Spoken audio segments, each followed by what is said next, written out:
¿Qué onda, muchachos? Nuevamente nos encontramos con otra historia importante en este episodio número 13. ¿Cómo estás, Canche? Bien, fíjate aquí, tranquilo, emocionado porque los últimos dos episodios quedaron súper chileros y ahora estos dos resulta que nos pusimos de acuerdo sin querer queriendo y nos fuimos hasta Rusia, los dos. Entonces quiere decir, cuando hablamos de Rusia, quiere decir que va a estar bueno. Es sinónimo de que va a estar bueno lo que vamos a decir. Totalmente de acuerdo. Y eso que no nos pusimos, ni sabíamos. O sea, las dos historias surgieron de que son del país de Rusia. Creo que también por allá nos han estado escuchando, entonces creo que va a estar como interesante. Hay algunos nombres en ruso, entonces también vamos ahí, estuvimos practicando y si no, pues nos van a corregir los que nos escuchan por allá en Rusia. Cabal. Bueno, sin más preámbulo, voy a iniciar dando esta nueva historia sobre el Profanatumbas de Rusia. Démosle. Eso sucedió en los años 2005 y 2011 en el país de Rusia, donde experimentaron escalofriantes noticias sobre el aumento del vandalismo en los cementerios. Todas las semanas aparecían nuevas tumbas destruidas, algunas saqueadas, sin ningún vínculo aparentemente entre sí. Muchas familias rusas llegaban a visitar al cementerio a sus seres queridos, y al momento en que llegaban al lugar se daban cuenta que la tumba en donde se encontraba aquella persona había sido profanada. Y no había más que tierra, polvo, suciedad y todo estaba vacío. Estas situaciones fueron los acontecimientos más relevantes durante estos años en Rusia, específicamente en la ciudad de Nizhny Novgorod. Así que si no lo pronuncié muy bien, en Rusia nos corrigen, nos escriben. ¿Qué importa? Creo que nos escuchan 2 personas en Rusia, entonces está bien, démosle.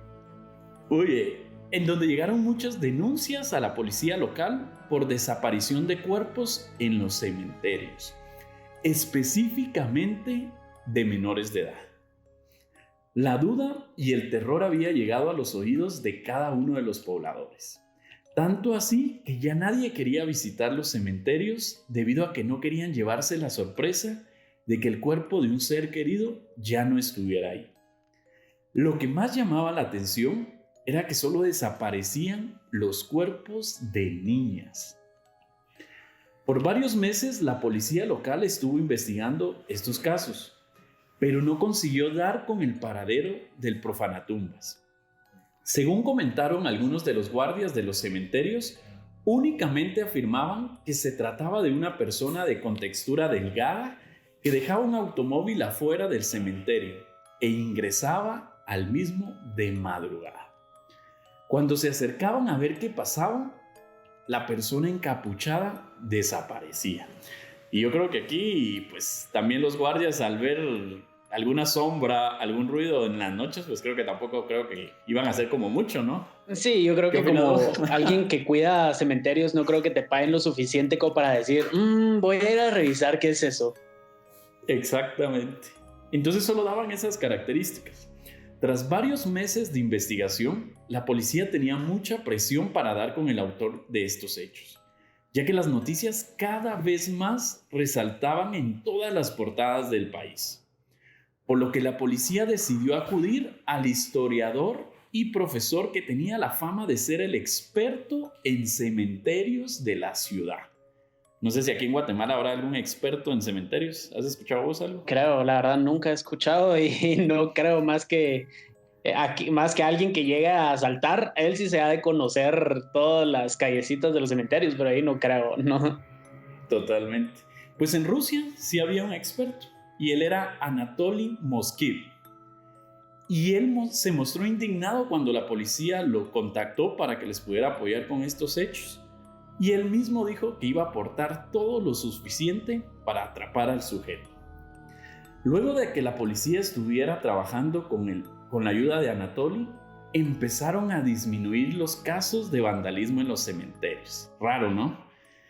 Por lo que la policía puso mayor atención a las actividades y actitudes de este experto de los cementerios, ya que empezaron a notar situaciones sospechosas y encontraron que en ese periodo Anatoly había publicado un artículo donde mostraba su gusto especial por los muertos. y todo lo que rodeaba los cementerios. De inmediato la policía inició un seguimiento sobre esta persona, ya que pues, no es como muy normal alguien que se dedique a investigar o acuda a los cementerios. Entonces, aparte de eso, se dieron cuenta los detectives de que empezaron a disminuir los casos. Entonces fue así como que, bueno, aquí qué está pasando, ¿verdad? Y acá viene lo más interesante de esta historia. El 2 de noviembre del 2011, y creo que es una fecha también como muy coincidente con la celebración del Día de los Muertos. Estuve investigando un poco en Rusia, pues no acostumbran este tipo de celebraciones. Sin embargo, de años atrás se ha incrementado mucho también ya esta celebración que lo están realizando, que estuve observando algunas fotografías que era como en México, ya hacían un tipo de desfile, ¿verdad? Entonces, la fecha me llamó mucho la atención porque tiene alguna relación con el Día de los Muertos. Y le empezaron a dar seguimiento a Anatoly. La policía logró descubrir que a altas horas de la noche se dirigía a uno de los cementerios locales. Comprobaron que ingresó de manera ilegal por espacios no permitidos y horas más tarde salió con una bolsa que contenía huesos humanos. Aquí.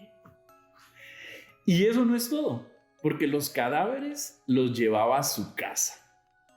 Como decimos en el buen Chapín, fue descubierto con las manos en la masa, o bien dicho en este caso, con los huesos en la mano. Con los huesos en la mano, literal. Luego los detectives decidieron afrontarlo en su casa para hacerle algunas preguntas y terminaron encontrando varios cuerpos que los paralizaron y los pusieron con escalofríos. O sea, ¿te imaginas? Entras a la casa y encontrás más de 40 cuerpos. Su propio cementerio privado en su casa. Totalmente. En ese mismo momento, cuando los detectives observaron estos cadáveres en las diferentes habitaciones de Anatoly, de inmediato procedieron al arresto. Pero eso no es todo. En su casa fueron localizados 44 cuerpos de niñas entre edades de 3 y 12 años, las cuales vestía con diferentes estilos de ropa, las maquillaba, las acomodaba en la sala entre los sillones, sillas y el comedor. O sea, ¿te imaginas? Y tenía su propia casa de muñecas ahí. Totalmente. Y aparte de eso, en otra habitación la utilizaba como un taller. Ahí tenía varios cuerpos desnudos, los cuales preparaba para formar parte de la reunión que se llevaba a cabo en la sala. Además, Anatoly admitió haber tenido todos estos cuerpos en su casa y que un total de 150 tumbas fueron las que profanó. O sea, impactante ese número. O sea, sí, bastante. No fue aquí 150. Como nuestra profanatumbas de Guate, una de las primeras historias que contamos, que pues solo se tenía el registro de una tumba. Aquí ya fueron 150. O sea, el nivel de este ya era un experto en profanatumbas. Correcto. Y esto no es todo. A estos 44 cuerpos de niñas les puso los nombres a cada uno de los cadáveres. Aparte de eso, organizaba fiestas de cumpleaños. También recolectó la información actualizada sobre la vida de cada una de las niñas que había desenterrado.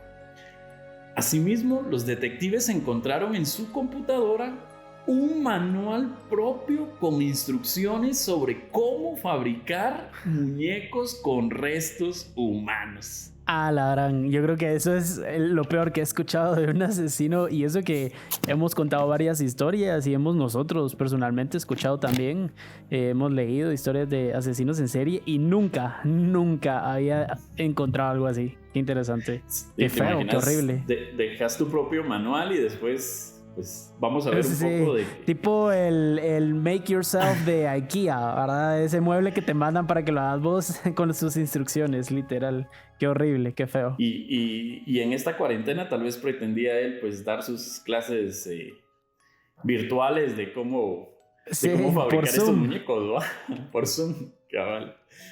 Sí, y así como lo escucharon, aparentemente el plan de este señor era nada más y nada menos que empezar con la fabricación de una serie de muñecas hechas con restos humanos que encontraba en el cementerio.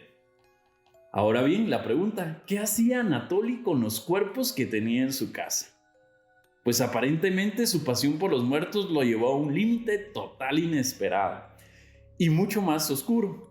No solo los dejaba en su casa, sino que tenía varios festejos con ellos. Luego del arresto, a Anatoly se le dispuso un juicio en la corte rusa frente a todos los familiares de las víctimas. En ese momento, él mencionó de que únicamente eran sus compañeras de hogar. Y es aquí donde los mismos sintieron el verdadero terror y escalofríos. O sea, te pones en la postura de los familiares y que te digan, no, pues solo quería el cuerpo de su hija para que me acompañara, ¿va? Literal, para hacer una fiesta con muñecas, tener una mesa de beer pong y poner unas niñas ahí jugando beer pong, otras haciendo el embudo, otras con una chela en la mano. Él solo quería una fiesta. Sí, soy antisocial y pues los amigos que tengo pues no me parecen. En cambio estos no me hablan, entonces la pasamos chévere. En ese momento él dijo que no estaba arrepentido de sus actos. Él se sentía feliz por lo que había realizado y mencionó, in situ, ustedes abandonaron a sus niñas en el frío y yo las llevé a mi casa y les di cobija. Fue lo último que dijo Anatoly en la corte a todos los que estaban presentes, dándole el motivo suficiente a la misma de declararlo con esquizofrenia, siendo inimputable y enviándolo a una clínica psiquiátrica. Para los que no saben, pues, ¿qué es la esquizofrenia? Pues es un trastorno que afecta la capacidad de una persona para pensar, sentir y comportarse de manera adecuada. Los familiares no se manifestaron contentos con esta decisión. Por supuesto. Pero no podían hacer nada más. El culpable comentó en la corte también que se llevaba estos cuerpos a su casa, argumentando, in situ, tenía la manera de devolverlos a la vida, usando el poder de la ciencia y la magia. O sea, voy a hacer magia y voy a hacer de que aparezcan ya vivos, ¿verdad? Anatoly, apasionado en lo que es la cultura del oculto, indicó, in situ, cuando tenía 12 años, pasé frente a un cortejo fúnebre, cuyos participantes me obligaron a besar el rostro de una niña de 11 años muerta. Es aquí donde nació mi interés por esto y que podría haber desencadenado todos los hechos delictivos. Sí, definitivamente, ahí está el hecho que cambió todo, lo traumó, pero creo que va un poquito más allá, tal vez, tal vez algo que tenga que ver con los papás. Claro, y vamos a seguir conociendo un poco más de la historia de Anatoly. Entre una de sus declaraciones más escalofriantes, indicó que no veía los cuerpos que profanaba con algún tipo de atracción sexual, sino miraba a las pequeñas como si fuesen sus hijas, a las que les cantaba canciones, miraba con ellos dibujos animados y hasta les festejaba los cumpleaños, tratándolas como si fueran unas muñecas con algo de vida en su interior.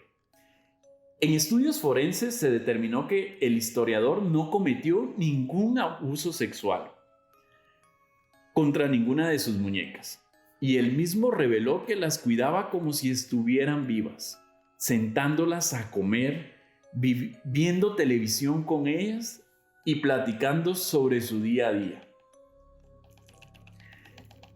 Aparte de ello, vamos a conocer ya un poco de las circunstancias y como mencionabas que siempre pues este tipo de asesinos en serie, de profanatumbas o de las historias que hemos contado siempre hay como un patrón psicológico.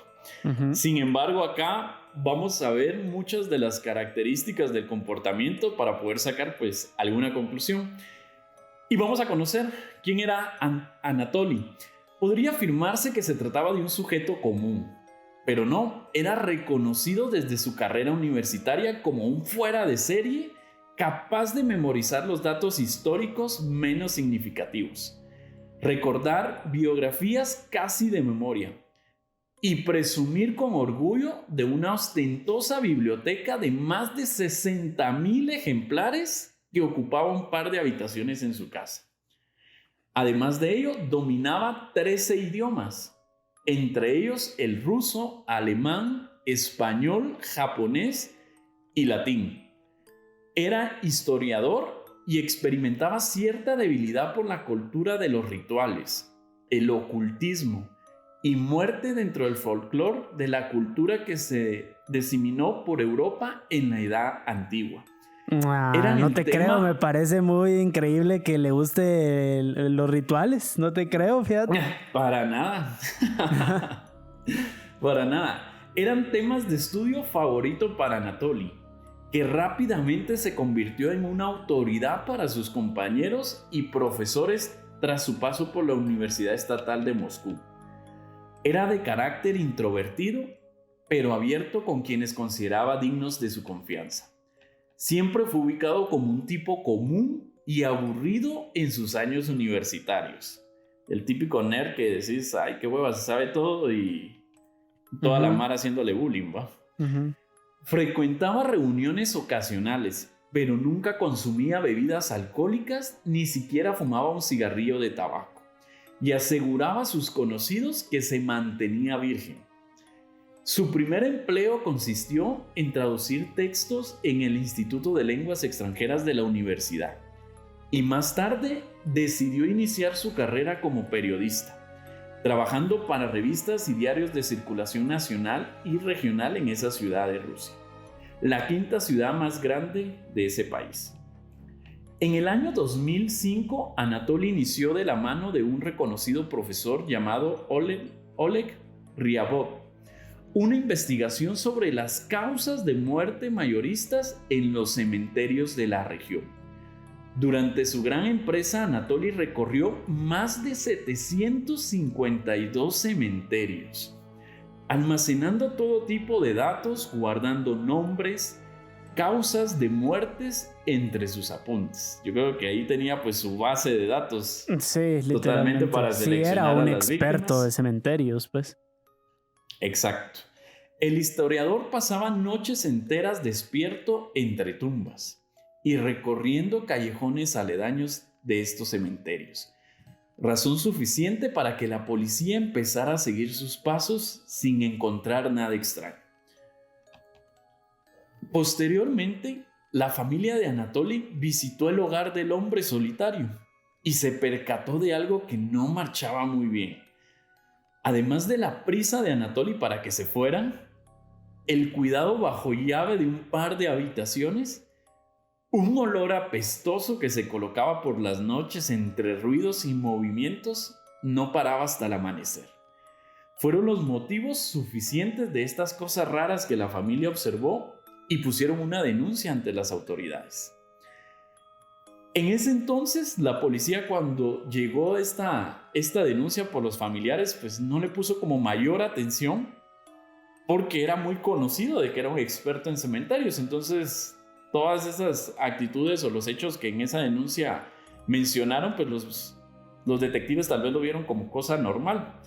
Sin embargo, después de todos estos acontecimientos y al notar todas estas situaciones, la policía pues ya inició un seguimiento muy minucioso contra Anatoly.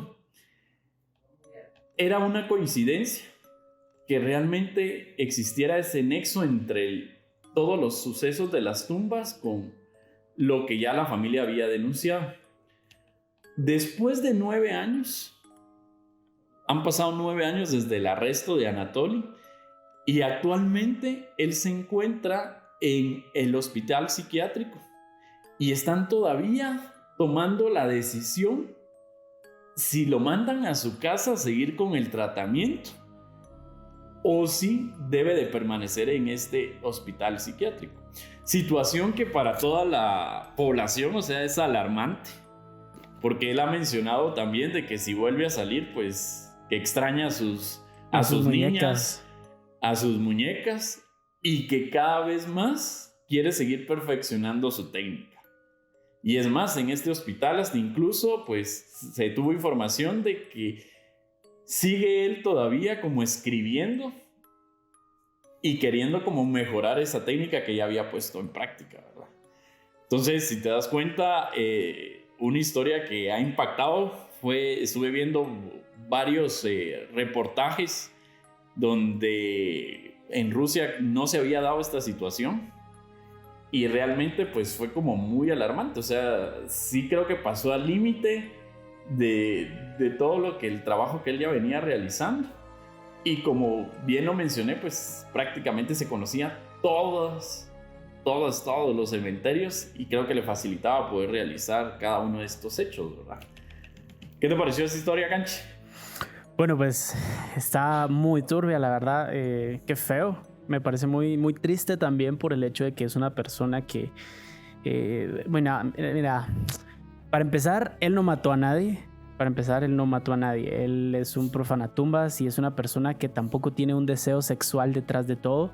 Eso es, creo yo, lo que me parece más increíble, porque al final, y como diría Freud, todo tiene que ver con el sexo. Todo se reduce al sexo y siempre es con los padres. Entonces, es interesante que en este caso no es un asesino y no tiene nada que ver con la sexualidad ni nada.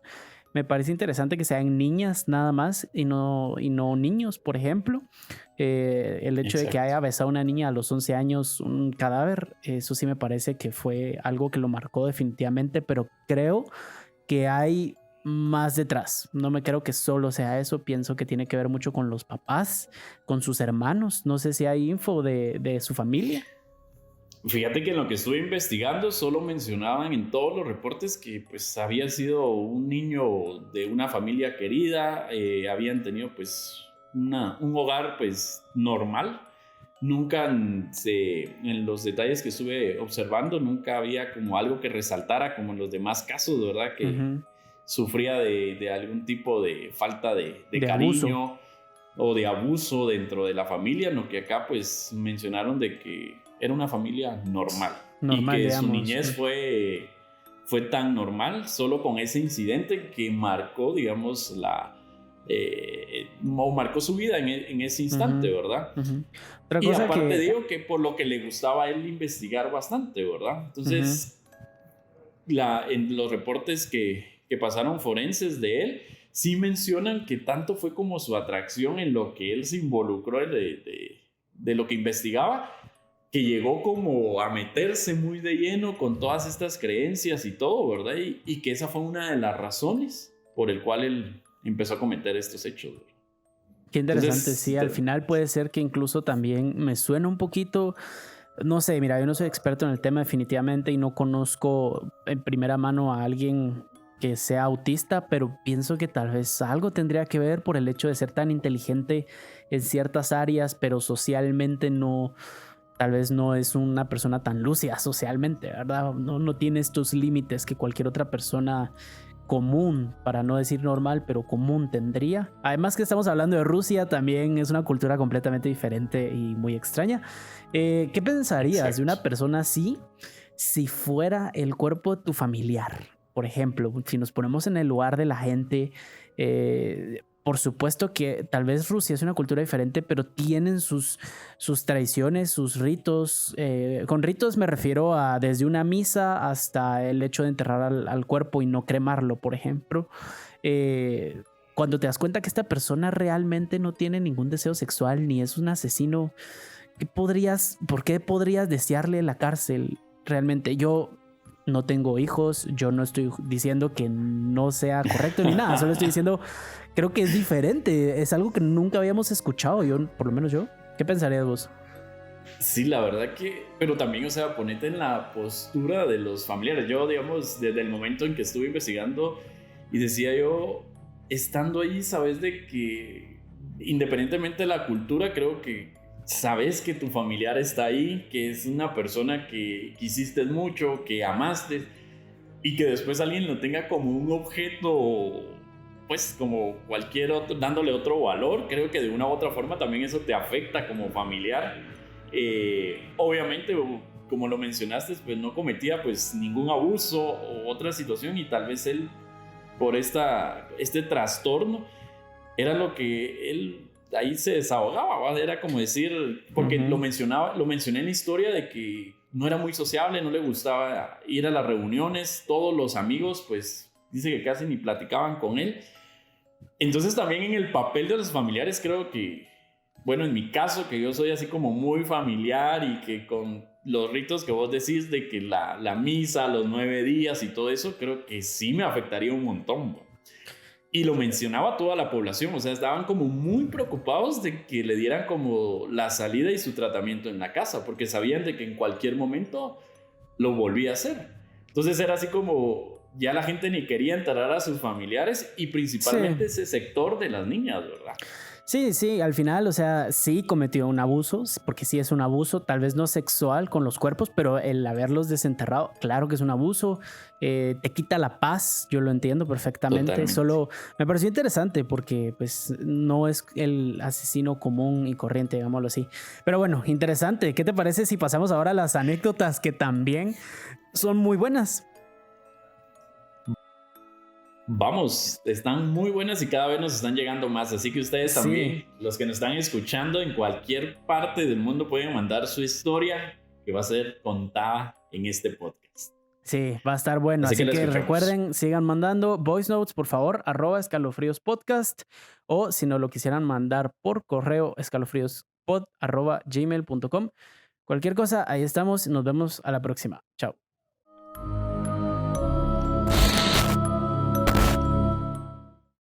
¿Qué onda, muchachos? Espero se encuentren bien.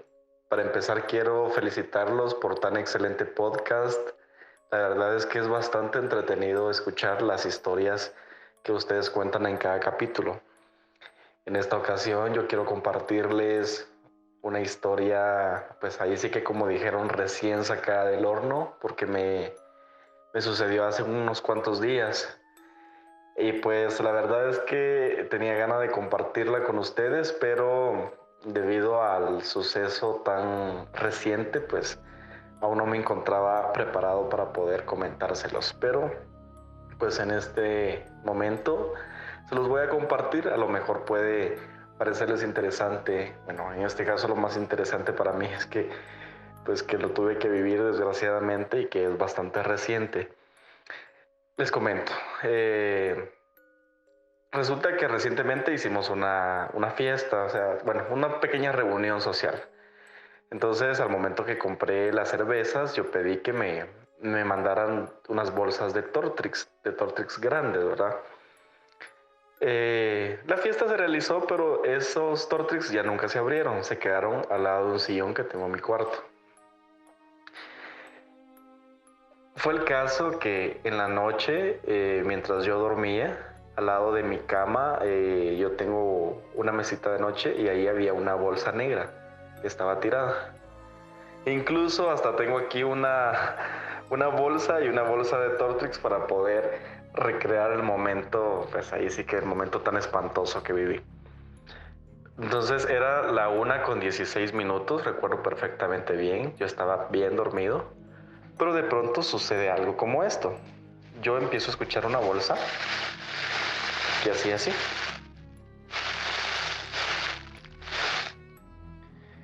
De pronto yo me despierto y digo yo, ¿qué es eso? Porque la verdad es que no sabría decirles si el sonido de la bolsa me despertó, porque pues no era un sonido tan fuerte.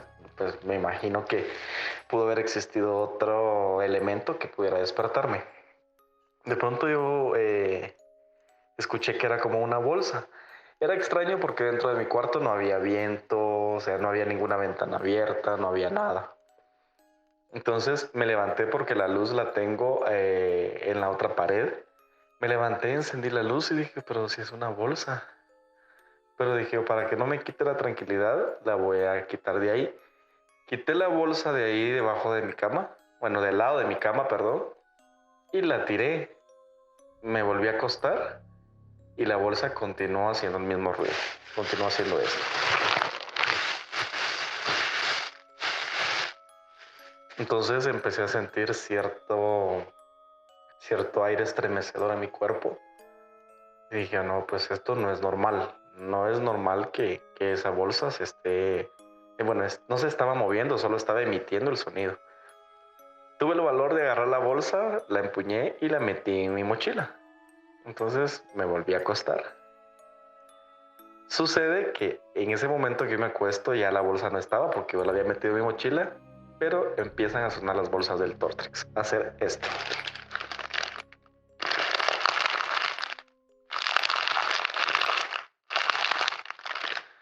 Entonces sentí un gran escalofrío en el cuerpo y dije, oh, Dios mío, ¿qué es esto? ¿Qué es esto?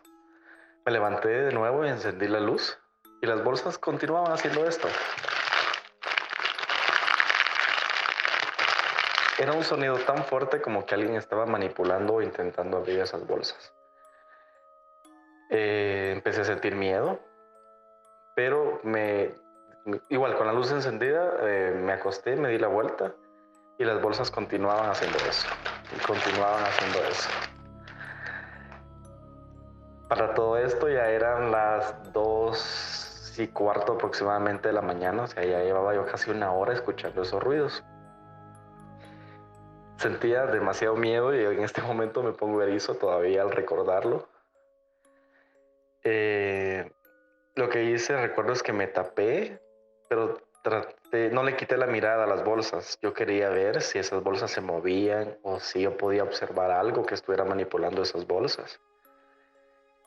Y fue el impacto que me llevé, que las bolsas sonaban, pero no había movimiento. O sea, las bolsas no se movían y yo no lograba ver nada más que escuchar el sonido. Entonces sentí miedo, me tapé, me hice de pie a cabeza, pero de pronto escuché un tercer ruido.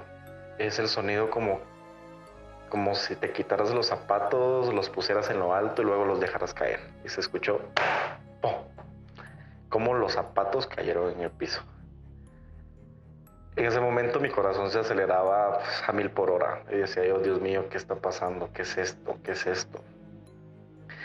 El sonido de las bolsas persistía y cada vez era igual de fuerte y siempre el sonido. Hasta que hubo un momento en el que yo tomé el coraje, porque la verdad es que me molesté bastante, que ya era demasiado el ruido, ya era demasiado tiempo el que había transcurrido y yo quería dormir. En ese momento me levanté y yo, muy molesto, dije yo, ¿qué está pasando aquí? ¿Qué quieren? ¿Qué están chingando? Dije yo. Entonces agarré las bolsas de Tortrix y las tiré al suelo. Y en el sillón, creo que todos tenemos en nuestras casas un sillón que lo utilizamos para poner a veces nuestra ropa. Entonces a veces el típico sillón que uno llega y se quita la chumpa y la tira ahí.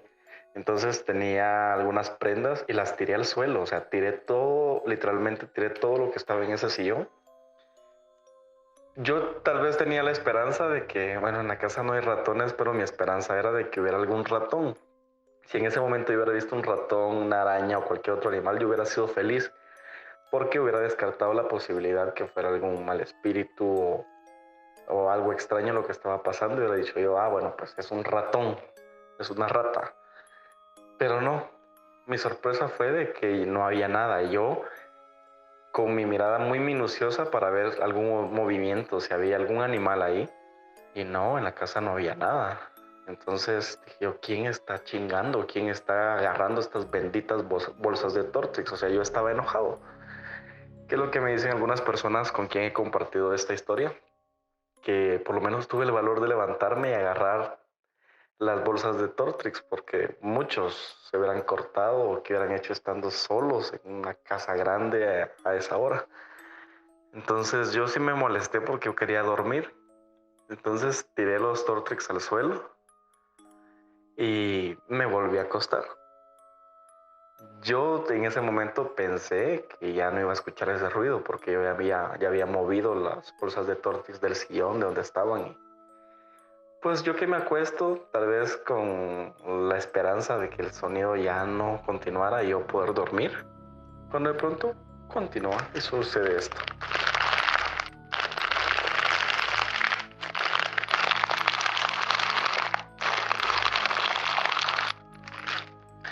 Las bolsas continuaron haciendo el sonido. Y era evidente que había pues, un mal espíritu o había algo. porque yo podía observar desde mi cama las bolsas tiradas en el piso y las bolsas no se movían y emitían el sonido como que alguien los estaba manipulando. Yo estaba muy nervioso, yo tenía tanto miedo. Yo agarraba el teléfono, yo trataba de distraerme en algo, pero no lo lograba. Eh, eh, no sabía qué hacer, no sabía qué hacer. Yo decía, Dios mío, líbrame, cuídame, protégeme. Si aquí hay un mal espíritu, aléjalo. Aléjalo porque estoy solo en esta casa. Máximo que por las restricciones que hay, no es como poder llamarle a alguien y decirle, mira, vení a la casa porque sucede esto. No, simplemente estaba yo solo, yo sabiendo que ahí había algo. Y pues a veces pienso que suele suceder, pero escuchar un ruido o dos ruidos y ya, pero que ya a esta altura ya eran casi las 3 de la mañana. ¿Se imaginan que el sonido empezó a la 1:16 cuando yo me desperté? Y eran casi las 3 de la mañana y había actividad extra normal en mi cuarto. Pues de pronto yo me quedaba casi dormido porque el sueño era más fuerte, el sueño era pesado, máximo el sueño de la madrugada, que es el mejor. Yo me iba quedando dormido y de pronto el sonido persistía. O sea, el sonido me despertaba. Después yo quería dormir. Ya, a menos pues, tengo ese don que cuando tengo mucho sueño, estoy muy cansado, yo en cuanto pongo la cabeza en la almohada me quedo súper dormido. Pero como tenía la luz encendida, yo no puedo dormir con luz encendida. Entonces hubo un momento en el que ya mi cansancio y mi sueño fue más pesado que ya todo lo que estaba sucediendo. Y me levanté y apagué la luz. Pasaba a las 3 de la mañana y me quedé bien dormido. Cuando desperté a las 6 de la mañana, dije, oh Dios mío, ¿qué pasó? Y empiezo yo a recordar todo lo que me había pasado la madrugada. Me quedo viendo fijamente a las bolsas de Tortrix, a todo el tiradero que tenía en el piso, porque como les comenté, yo muy molesto tiré todo lo que tenía ahí al suelo. Y empecé a recordar todo lo que había pasado. Dije yo, qué miedo, Dios mío, no sé qué pasó, no sé qué había aquí. Y qué miedo. Entonces esa es la historia que les quiero compartir. Y la verdad es que desde que inicié a grabar este audio no he parado de erizarme. Porque sí son circunstancias complicadas, porque algunas veces pues, los espíritus o malos espíritus o cuerpos extraños o lo que sea o como querramos llamarlo, pues andan sueltos, andan en busca de algo o simplemente andan fregándonos el sueño. Pero pues esa es mi historia, la que les quería compartir, ya que pude tomar el valor para poder hacerlo.